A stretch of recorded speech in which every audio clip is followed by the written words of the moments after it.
조선의 영조 대왕 시절 경기도 안성 땅. 산속에서 벌어진 기이한 이야기입니다. 늦은 가을 오후였습니다. 낙엽이 바스락거리는 산길을 한 사내가 걷고 있었어요. 선비 차림의 그 사내는 바로 암행어사 이한길이었죠. 검은 갓을 눌러쓰고 남루한 도포 자락을 휘날리며 걷는 모습은 영락없이 과거에 낙방한 초라한 선비 같았습니다. 하지만 그의 품속에는 임금이 하사한 마패가 숨겨져 있었죠. 해가 기울어 가는구나. 이한길은 고개를 들어 서쪽 하늘을 바라봤습니다. 붉게 물들어가는 노을빛이 산봉우리를 타고 번지고 있었어요. 다음 마을까지는 아직 한참 남았는데 이 험한 산길을 어둠 속에서 넘기는 건 무리였습니다. 발걸음을 재촉해야 했죠. 그런데 이상한 일이 벌어졌어요. 분명 맑았던 하늘이 갑자기 어두워지기 시작하더니 사방에서 먹구름이 몰려들었어요. 순식간의 일이었죠. 바람이 거세게 불어오면서 나뭇가지들이 요란하게 흔들렸습니다. 천둥 소리가 산을 울렸고 번개가 하늘을 가르며 번쩍였습니다. 그리고는 굵은 빗방울이 떨어지기 시작했어요. 마치 하늘이 찢어진 듯 거센 빗줄기가 쏟아져 내렸죠. 순식간에 도포가 흠뻑 젖었고 갓에서는 물줄기가 주르륵 흘러내렸습니다. 이거 큰일이로군.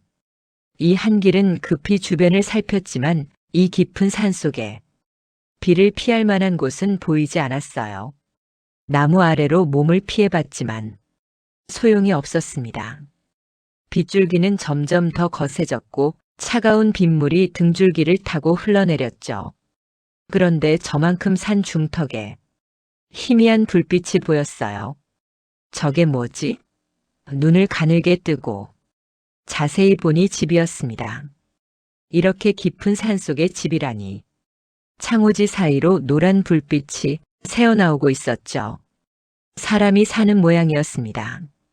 저기 집이 있구나.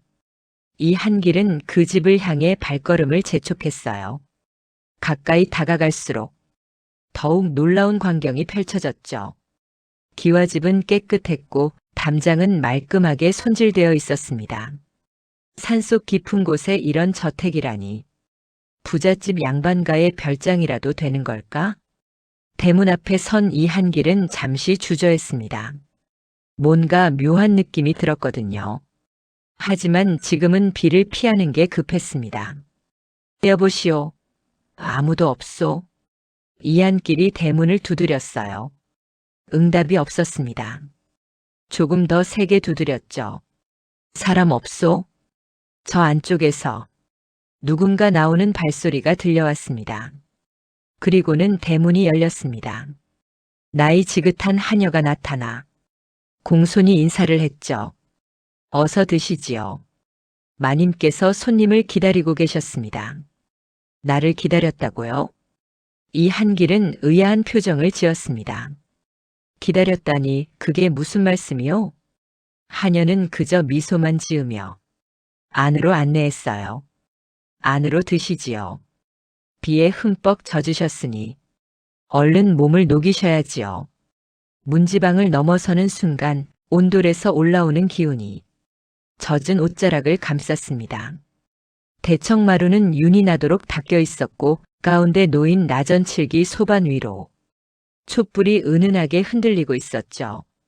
벽에는 산수와 족자가 걸려 있었고 구석에는 백자 항아리가 놓여 있었습니다. 어디선가 매화향이 스며들어오는데 비 내리는 산속이라는 게 믿기지 않을 만큼 고즈넉한 공간이었어요. 대청마루에 품이 있는 차림에 여인이 서 있었습니다. 30 안팎으로 보이는 여인은 이한길을 보자 공손히 절을 올리며 맞이했어요. 먼 길 오시느라 고생이 많으셨습니다. 비에 젖으셨으니 이리 앉아 몸을 녹이십시오. 촛불에 비친 여인의 얼굴은 아름다웠고 맑은 목소리에서는 애잔한 느낌이 들었죠. 이한길은 뭔가 묘한 기운을 느꼈지만 지금은 비를 피하는 게 먼저였습니다. 이렇게 대접해 주시니 정말로 감사드립니다. 이 한길이 자리에 앉자 하녀가 차를 가져왔습니다. 백자 찻잔에 담긴 차는 맑은 호박색을 띠고 있었죠. 한 모금 마시니 구수하면서도 은은한 단맛이 목을 타고 내려갔어요. 이 깊은 산 중에 혼자 사시는 겁니까? 이 한길이 물었습니다. 여인이 조용히 대답했어요.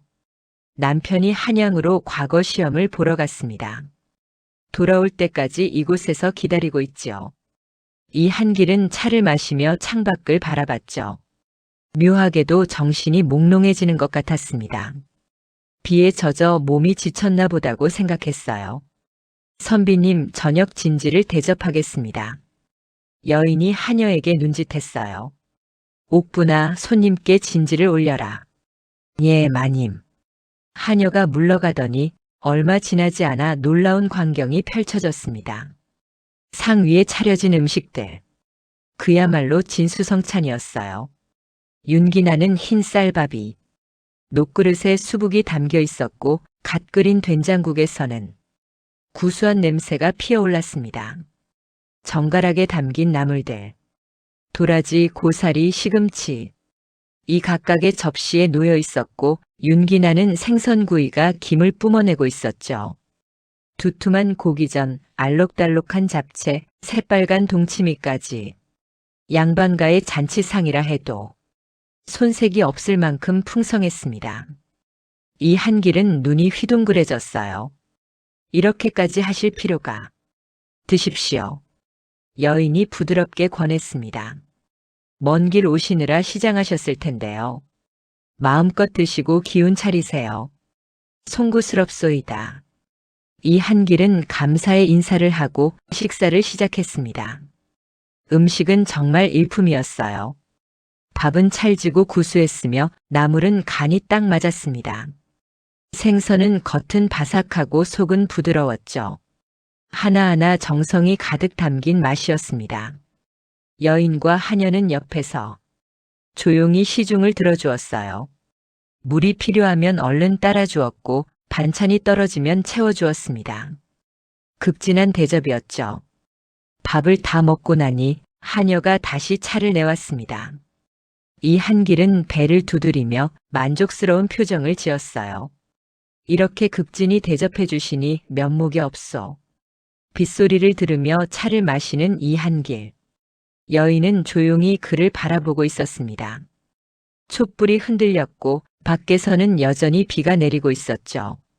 잠시 정막이 흘렀습니다. 여인이 조용히 미소 지으며 입을 열었어요. 실은 선비님께 부탁드릴 일이 있사옵나이다. 창밖으로 빗소리가 들려왔습니다. 촛불이 흔들리며 두 사람의 그림자를 벽에 드리웠죠. 이 한길은 마님을 바라봤어요. 여인의 눈에는 무언가 간절함이 담겨 있었습니다. 부탁이라니 무슨 말씀이시오? 이 한길이 조심스럽게 물었습니다. 여인은 잠시 망설이다가 입을 열었습니다.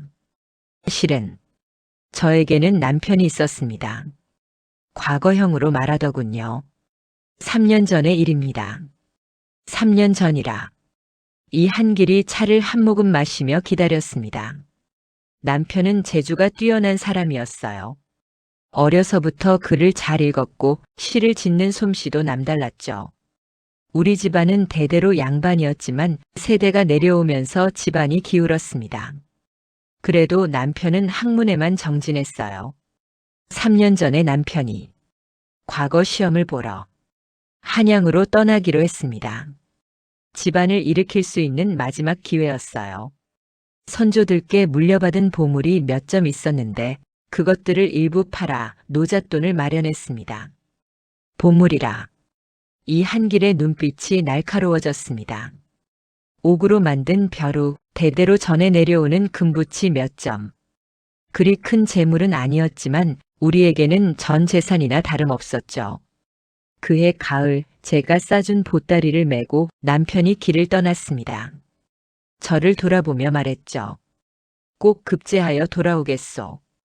부디 기다려 주시오. 그리고 과거 시험을 보러 한양으로 떠났지요. 하지만 여인이 눈물을 글썽이며 말을 이었습니다. 남편은 한양에 도착하지 못했습니다. 수원 근처 지지대 고개라는 곳에서 돌아가셨습니다. 이한길의 얼굴이 굳어졌습니다. 처음에는 도적이 죽였다고 생각했습니다. 여인이 고개를 저었어요. 하지만 도적이 아니었습니다. 이 고을의 현감, 정판석이라는 자가 꾸민 일이었어요. 이한길의 손이 멈칫했습니다. 안성현감이? 네. 여인의 목소리에 분노가 섞였습니다. 정판석은 탐욕스러운 자였습니다. 우리 집안에 보물이 있다는 소문을 들었던 모양이에요. 남편이 한양으로 떠난다는 것도 알았고 품속에 팔다 남은 보물이 있다는 것도 알았습니다. 현감은 자신의 부하들을 지지대 고개에 매복시켜 놓았다가 남편이 그곳을 지나가자 습격했어요. 남편은 그렇게 돌아가셨어요. 여인은 목이 메어 말을 잇지 못했습니다. 그것만이 아니었습니다. 현감은 더 악독한 짓을 꾸몄어요. 남편을 죽이고 나니 입막음이 필요했던 겁니다. 고향에 있는 저희 일가족을 모두 없애버리기로 한 거죠. 일가족을? 이한길의 얼굴이 굳어졌습니다. 현감은 우리 집안이 영모를 꾀했다는 누명을 씌웠습니다. 여인의 목소리가 떨리기 시작했어요. 아무 근거도 없는 거짓이었지만 현감의 말이 곧 법이었죠. 관군이 들이닥쳤고 우리 가족은 모두 잡혀갔거나 그 자리에서 처벌을 당했어요. 아버지는 문초를 받다 돌아가셨습니다. 눈물이 주르륵 흘러내렸어요. 어머니는 그 충격으로 그 자리에서 숨이 끊어졌고요. 동생도 하인들도 모두 죽임을 당했습니다. 이한길의 주먹이 저절로 불끈 쥐어졌습니다. 저는 옥에 갇혔습니다. 여인이 가슴을 움켜쥐었어요. 현감의 아들 정학군이라는 자가 저를 첩으로 삼으려 했습니다. 거부하자 저에게도 영모의 죄를 더 씌웠죠. 저는 남편이 돌아올 때까지 기다려달라고, 제발 조금만 기다려달라고 애원했습니다. 애원하던 제가 불쌍해 보였는지 군졸 한 명이 다가와 저에게 몰래 말했어요. 당신 남편 저 세상 사람이 됐고 수원 지지대 고개에 묻혀 있다고. 하늘이 무너지는 소리였어요. 바람이 불지 않았는데도 촛불이 격하게 흔들렸습니다. 결국 저는 옥에서 스스로 목숨을 끊었습니다. 남편을 만날 수 없다면 차라리 저승에서 만나겠다는 기대였습니다.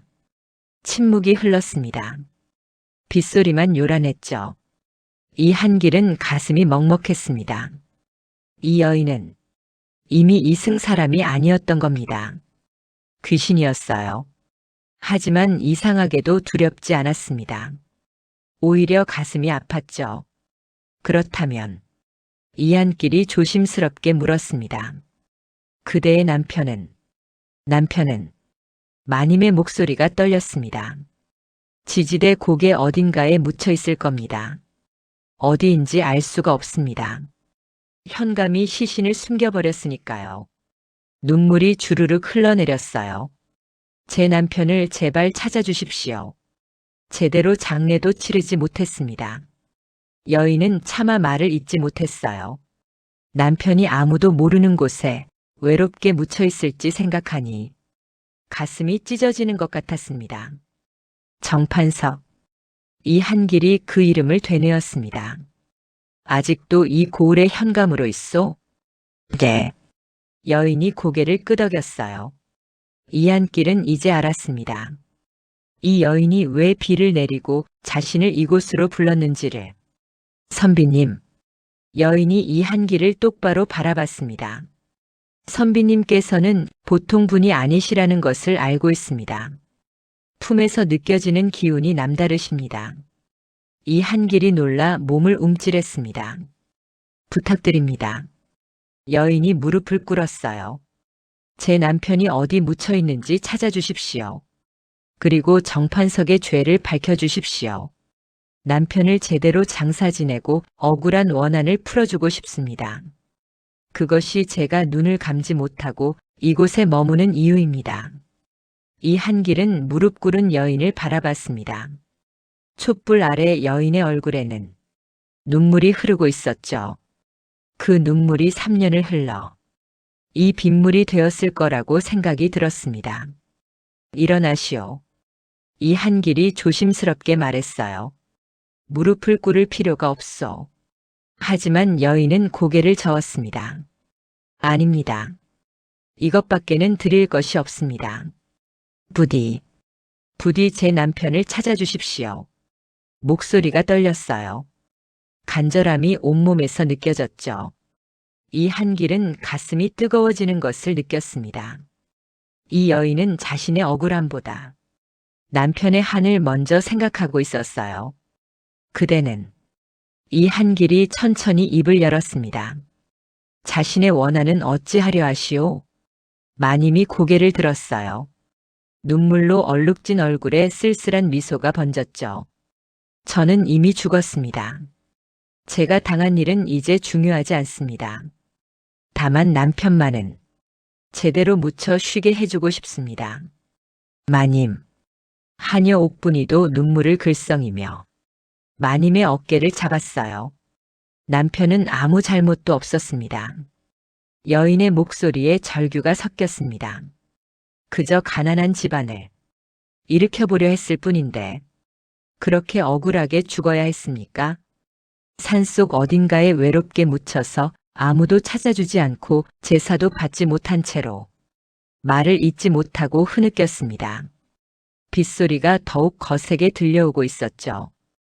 이 한길은 더 이상 참을 수 없었습니다. 주먹을 불끈 쥐었어요. 알겠소 내가 반드시 그대 남편을 찾아드리겠소. 여인이 고개를 번쩍 들었습니다. 정말이시옵니까? 그렇소. 이 한길의 목소리가 단호했습니다. 정판석의 죄를 밝혀내고 그대 남편이 어디 묻혔는지 찾아내겠소. 그리고 제대로 장사를 지내드리겠소. 여인의 얼굴에 희망이 번졌습니다. 감사합니다. 정말 감사합니다. 일어나시오. 이 한길이 여인을 일으켜 세웠습니다. 여인의 손은 차가웠지만 이 한길은 두렵지 않았어요. 여인이 잠시 망설이더니 품에서 무언가를 꺼냈습니다. 은은한 빛을 내는 놀이개였어요. 옥으로 만든 정교한 장식이 달린 아름다운 놀이개였죠. 이것은 여인이 떨리는 손으로 놀이개를 내밀었습니다. 어머니께서 물려주신 것입니다. 제가 가진 것 중 가장 소중한 물건이에요. 선비님께 드리고 싶습니다. 이건 이 한길이 손사래를 쳤어요. 너무 귀한 물건이요. 받을 수 없소. 아닙니다. 여인이 고개를 저었습니다. 약속을 지켜주실 징표로 드리는 겁니다. 그리고 선비님께서 저희를 도와주시는 것에 대한 감사의 표시입니다. 부디 받아주십시오. 여인이 이 한길의 손에 놀이개를 쥐어주었어요. 옥의 차가운 감촉이 손바닥에 전해졌습니다. 이 한길은 놀이개를 들여다봤죠. 정성스럽게 만들어진 아름다운 물건이었습니다.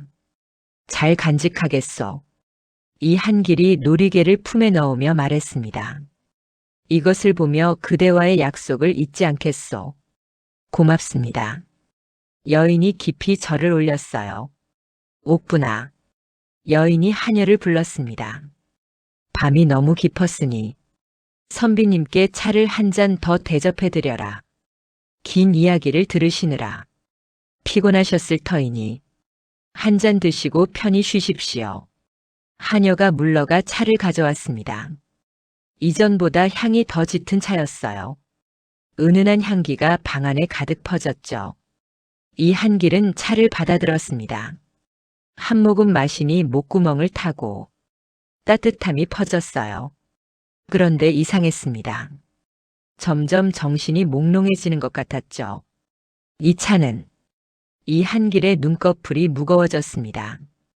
여인의 목소리가 점점 멀어지는 것 같았어요. 촛불도 흐릿해졌죠. 선비님, 마님의 목소리가 들렸습니다. 약속. 잊지 마십시오. 잊지 않겠소. 이 한길이 간신히 대답했습니다. 여인과 하녀의 얼굴이 점점 희미해졌어요. 빗소리도 멀어지는 것 같았습니다.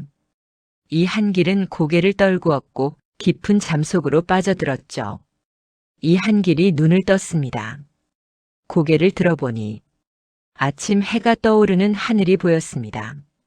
붉은 아침 햇살이 산 너머로 솟아오르고 있었죠. 새들이 지저귀고 시원한 아침 공기가 얼굴을 스쳤어요. 주변을 둘러보니 황량한 산속이었습니다. 어젯밤 그 깨끗한 집은 온데간데 없었어요.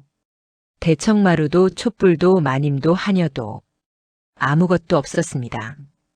대신 눈앞에 작은 무덤 2개가 있었습니다. 하나는 볼품없지만 작은 비석이 세워져 있었고 다른 하나는 비석도 없는 초라한 무덤이었어요. 비석에는 이렇게 새겨져 있었습니다. 이씨 부인 지묘. 여인의 무덤이었습니다. 그리고 비석 없는 무덤은 아마도 하녀 옥분이의 무덤이겠죠. 이 한길은 자신이 바로 그 무덤 옆에서 잠들어 있었다는 것을 깨달았습니다. 그런데 이상했어요. 분명 밤새 산속에서 잤는데 온몸이 날아갈 듯이 가벼웠습니다. 피곤하기는커녕 오히려 상쾌했죠. 문득 손에 무언가 쥐어진 것이 느껴졌습니다. 천천히 손을 펴보니 옥놀이개가 있었어요. 어젯밤 이씨 부인이 준 바로 그 놀이개였죠. 온몸에 전율이 흘렀습니다. 꿈이 아니었구나. 이 한길은 천천히 일어났어요. 몸이 이렇게 가벼운 이유를 알 것 같았습니다. 밤새 이씨 부인과 하녀가 자신을 지켜주었던 거죠. 추운 가을밤이었는데도 몸이 따뜻했고 산짐승도 접근하지 않았습니다. 두 혼이 곁에서 보살펴 주었던 겁니다. 이 한길은 두 무덤 앞에 무릎을 꿇었습니다. 깊이 절을 올렸어요. 고맙소. 내가 약속을 지키겠소. 반드시 이씨 부인의 남편을 찾아 이곳에 모시겠소. 그리고 정판석의 죄를 밝혀내겠소. 1번, 2번 정성스럽게 절을 올렸습니다. 놀이개를 품에 넣고 이 한길은 산을 내려갔습니다. 고을에 도착하자마자 주막으로 향했어요. 주모가 반갑게 맞이했습니다. 어서 오십시오, 나리. 아침 진지 드시겠습니까? 그보다 먼저 물어볼 게 있어. 이 한길이 자리에 앉으며 말했습니다. 이 고을의 현감이 누구요? 정판석 나리이십니다. 주모가 대답했습니다. 벌써 5년째 현감으로 계시지요. 아주 부유하신 분이랍니다. 부유하다? 이한길의 눈빛이 차갑게 빛났습니다. 어찌 그리 부유하게 되었소? 주모가 주위를 살피며 목소리를 낮췄습니다. 글쎄요. 현감으로 오신 뒤로 재산이 부쩍 늘었다고들 합니다. 백성들한테 세금을 많이 거두신다는 소문도 있고요. 3년 전 이 고을에 영모 사건이 있었다고 들었소. 주모의 얼굴이 어두워졌어요. 아, 그 일 말씀이시군요. 참 끔찍한 일이었죠. 한 양반 집안이 통째로 멸문당했습니다. 어찌된 일이었소? 현감 나리께서 영모를 적발했다고 하셨습니다. 그런데 주모가 더욱 목소리를 낮췄어요. 이상한 게 그 집안은 가난한 선비 집안이었거든요. 영모를 꾀할 만한 사람들이 아니었어요. 주변에서도 모두 고개를 갸우뚱했죠. 증거를 본 사람이 있소? 아무도 없습니다. 현감 나리께서 그렇다고 하시니 그런 줄로만 알았죠. 감히 누가 현감님 말씀에 이 일을 제기하겠습니까? 이 한길은 더 이상 묻지 않았습니다. 주막 주인과 손님들의 이야기를 들어보니 정판석은 탐욕스럽고 포악한 자였어요. 백성들은 그를 두려워하면서도 미워하고 있었습니다. 이 한길은 천천히 일어났습니다. 주모 고맙소. 귀한 이야기를 들었소. 어디 가십니까, 나리? 관아에 볼 일이 있어. 주모의 눈이 커졌습니다. 관아예요? 조심하십시오. 현감나리는 성질이 불같으신 분이라. 이 한길이 빙그레 웃었습니다. 염려 마시오. 관아 앞에는 관속들이 서성이고 있었습니다. 이 한길이 대문으로 들어서자 문지기가 막아섰죠. 어디서 온 선비가 감히 관아에 현감을 만나러 왔소. 이한길이 차분하게 말했습니다. 약속도 없이 썩 물러가시오. 문지기가 손을 휘저었어요. 다른 관속들도 모여들었습니다. 이봐 선비 양반. 여기가 어디라고 함부로 들어와. 나리께서 지금 바쁘시다. 돌아가거라. 이 한길은 침착하게 서 있었습니다. 품속에는 두 가지가 있었어요. 하나는 임금이 하사한 마패, 다른 하나는 임금이 직접 쓴 어명이었죠. 며칠 전 한양에는 이 고을 백성들의 상소가 올라왔습니다.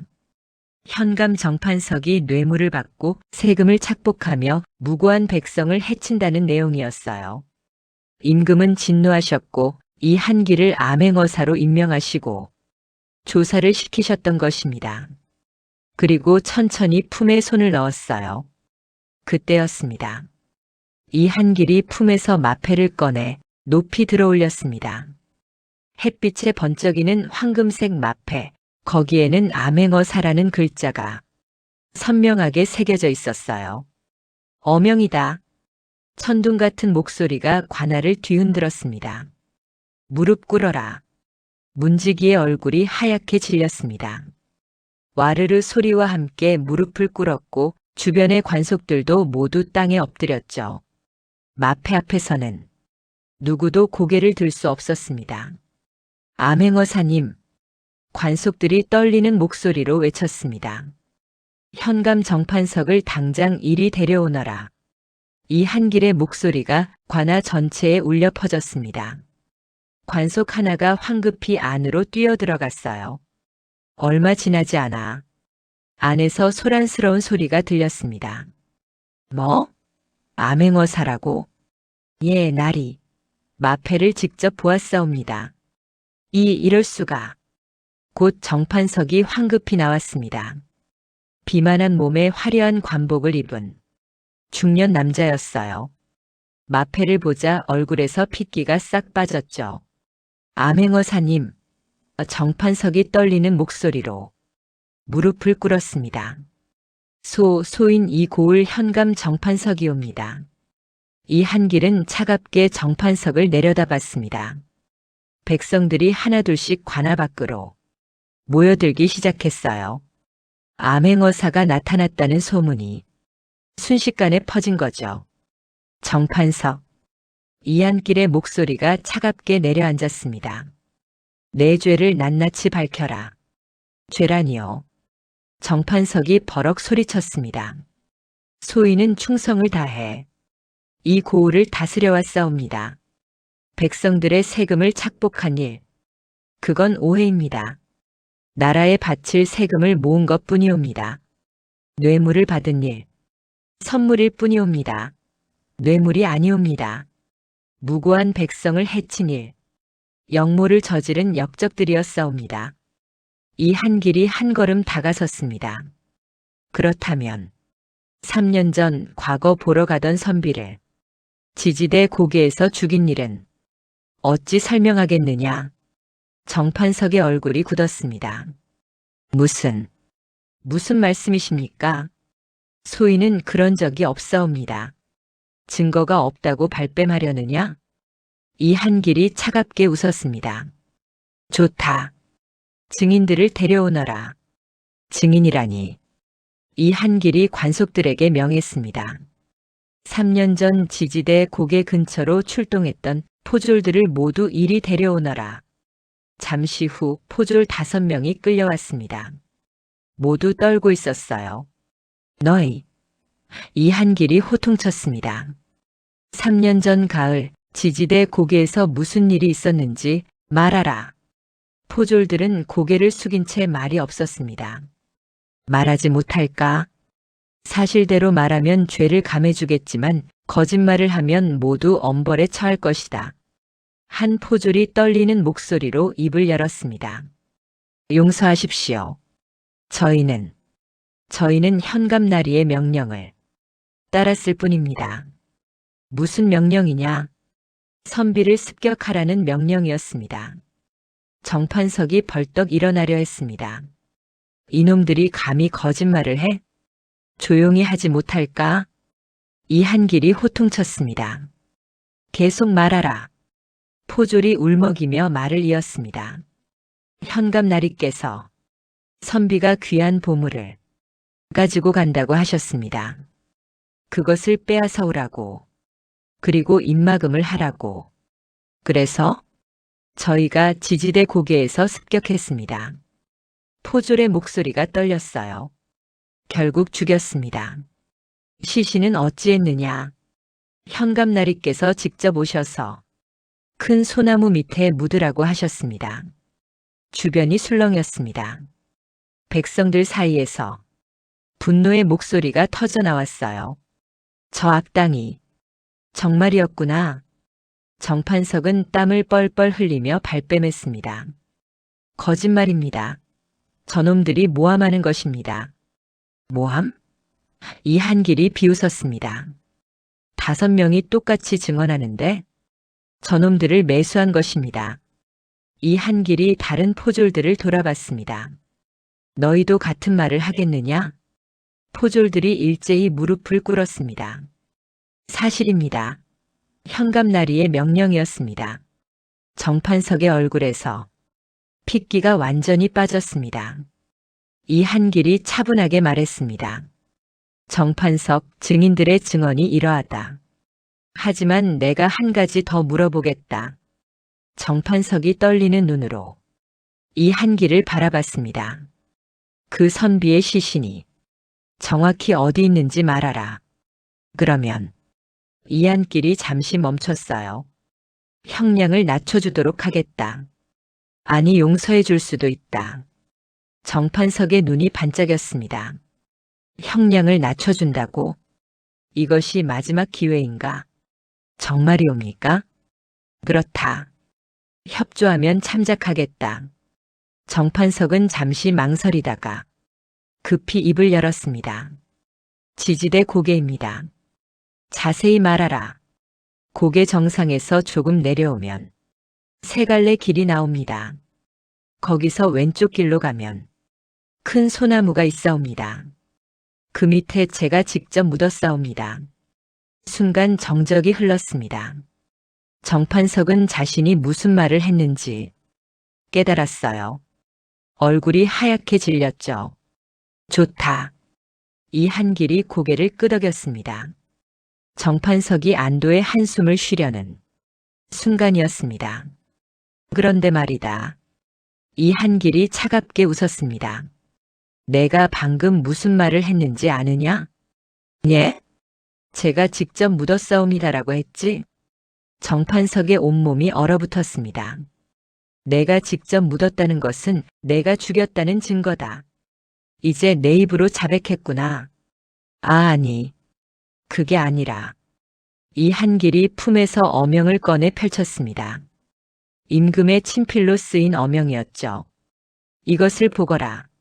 이것은 임금께서 직접 쓰신 어명이다. 어명을 높이 들어 보였습니다. 거기에는 이렇게 쓰여 있었어요. 안성 현감 정만석의 악행을 낱낱이 조사하고 죄가 있다면 한양으로 압송하라. 내 죄는 이미 밝혀졌다. 포졸들의 증언 그리고 내 입으로 한 자백. 이것으로 충분하다. 정판석이 땅에 주저앉았습니다. 벌을 낮춰준다고 하지 않으셨습니까? 내가 언제 용서하겠다고 했더냐? 이한길이 차갑게 웃었습니다. 협조하면 형량을 낮춰주겠다고 했지. 하지만 내 죄는 이미 너무 커서 낮춰줄 것도 없구나. 이런 속았어. 악인을 잡는데 정도만 있는 것은 아니다. 이한길이 단호하게 말했습니다. 정판석, 너는 한양으로 압송되어 의금부에서 국문을 받을 것이다. 내가 저지른 모든 죄를 낱낱이 밝혀 엄중히 처벌받게 될 것이다. 살려주십시오. 용서해 주십시오. 정판석이 울부짖었지만 이 한길은 돌아보지도 않았습니다. 백성들 사이에서 환호성이 터져 나왔어요. 만세! 암행어사 날이 만세! 악인이 드디어 벌을 받는구나. 하늘이 우리를 도우시는구나. 이 한길은 군졸 몇 명을 불렀습니다. 너희는 정판석을 감시하고 내일 아침 한양으로 압송할 준비를 하라. 저 포졸들도 함께 압송하여 증인으로 세우도록 하라. 예, 나리. 이 한길은 곧장 지지대 고개로 향했습니다. 여인과의 약속을 지킬 시간이었습니다. 지지대 고개는 험한 산길이었습니다. 이 한길은 정판석이 알려준 대로 고개를 올라갔어요. 고개 정상에서 조금 내려오니 세 갈래 길이 나왔죠. 왼쪽 길로 접어들었습니다. 얼마 가지 않아 굵은 가지가 사방으로 뻗은 큰 소나무가 보였어요. 여기로구나. 이 한길이 중얼거렸습니다. 군졸들을 시켜 소나무 밑을 파헤치기 시작했어요. 삽질을 시작한 지 얼마 지나지 않아 흙 속에서 뼈가 드러났죠. 날이 여기 있습니다. 백골이었어요. 3년이나 지났지만 옷자락에 흔적이 남아 있었습니다. 선비가 입는 도포였죠. 옷자락을 조심스럽게 펼쳐보니 작은 보따리가 나왔습니다. 보따리 안에는 붓과 벼루 그리고 한 장의 편지가 들어 있었어요. 편지는 누렇게 발해 있었지만 글씨는 아직 읽을 수 있었습니다. 떨리는 손으로 편지를 펼쳤습니다. 사랑하는 당신, 이 몸이 꼭 과거에 급제하여 당신을 기쁘게 해드리겠소. 금이환영할 때까지 부디 건강하게 기다려주시오. 이 한길의 눈시울이 붉어졌습니다. 이 선비는 길을 떠나면서도 아니 죽는 순간까지도 아내만을 생각했던 거죠. 과거에 급제하여 아내에게 돌아가는 꿈을 품고 있었던 겁니다. 고생 많으셨소. 조용히 말하며 유골을 정성스럽게 거두었습니다. 이제 부인 곁으로 모셔드리겠소. 깨끗한 천으로 싸서 조심스럽게 들어올렸어요. 그리고 그 산속 마님과 하녀가 묻혀있는 곳으로 향했습니다. 해가 기울어가고 있었습니다. 새 무덤 앞에 선 이 한길은 이씨 부인의 무덤 바로 옆에 자리를 잡았습니다. 이제 함께 가시오.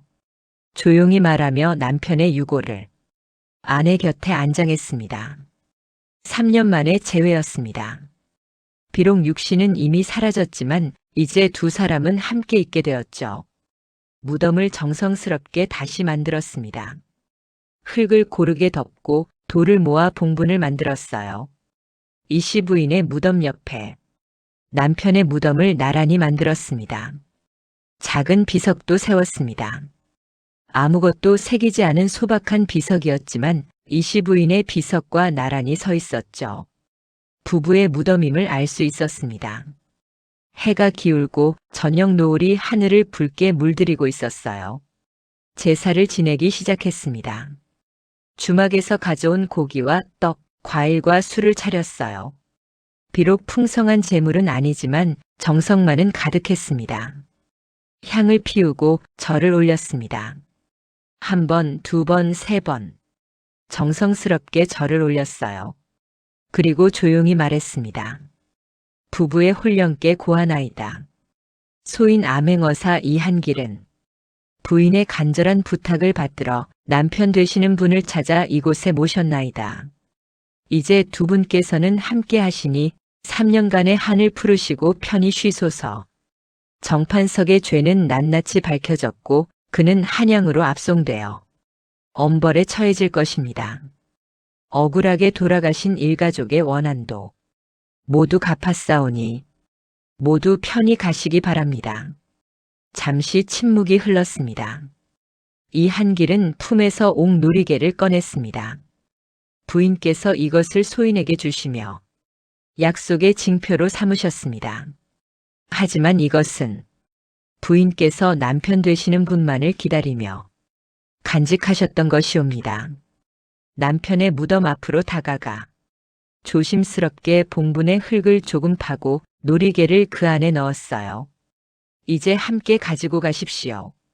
부인의 마음을, 이 놀이개에 담긴 그 깊은 사랑을 이제 함께 나누시옵소서. 놀이개를 넣고 다시 흙을 덮었습니다. 이제 놀이개는 남편과 함께 영원히 묻히게 되었죠. 다시 절을 올렸습니다. 부디 편히 쉬소서. 그리고 내세에서는 행복하시기를. 제사를 마치니 하늘에는 별이 하나둘 떠오르기 시작했어요. 긴 하루였어요. 몸도 마음도 지쳐 있었습니다. 그날 밤 꿈에는 눈부신 달빛 아래 두 사람이 서 있었어요. 새하얀 옷을 입은 젊은 선비와 아름다운 여인이었죠. 두 사람은 손을 맞잡고 있었습니다. 여인은 환하게 웃고 있었고 선비는 그런 아내를 다정하게 바라보고 있었어요. 선비의 품에는 옥놀이개가 은은하게 빛나고 있었습니다. 조금 뒤쪽에는 하녀 옥분이도 서 있었어요. 눈물을 닦으며 흐뭇하게 웃고 있었죠. 세 사람이 이 한기를 보고 있었습니다. 그리고 함께 감사의 큰 절을 올렸어요. 말없는 감사의 큰 절이었죠. 이 한길도 절로 답했습니다. 3년을 기다린 부부의 만남이 이루어지고 이제 둘은 영원히 함께할 수 있었죠. 세 줄기의 빛이 그들을 감싸면서 달빛 속으로 사라져갔습니다. 갑자기 아침 햇살이 창문으로 들어오고 있었어요. 꿈이었습니다. 하지만 가슴 한켠이 따뜻했어요. 평온한 느낌이 들었죠. 이제 편히 가시는구나. 창밖을 바라보니 맑은 가을 하늘이었어요. 주막을 나서며 주모에게 물었습니다. 어젯밤 특별한 일은 없었소? 아무 일도 없었습니다, 날이. 아주 조용한 밤이었지요. 빙그레 웃으며 대답했습니다. 그렇군요, 좋은 밤이었소. 말에 올라탄 이 한길은 다음 고을을 향해 말머리를 돌렸어요. 떠나기 전 한 번 더 그 산을 바라봤습니다. 아침 햇살에 빛나는 산은 평화로워 보였어요. 안녕히 가시오. 작게 중얼거렸습니다. 그리고 말을 몰았습니다. 낙엽이 바스락거리며 길을 따라 흩날렸죠. 암행어사 이 한길은 다시 길을 떠났습니다. 3년을 기다린 여인의 원한이 하늘을 움직여 사랑하는 이와 함께 같은 길을 가게 됐고 억울한 원한은 풀렸으며 아기는 벌을 받았습니다. 세상에는 아직도 많은 억울함이 남아있겠지만 정의는 늦을지언정 반드시 이루어지는 법입니다. 암행어사 이 한길의 마지막 말이었습니다.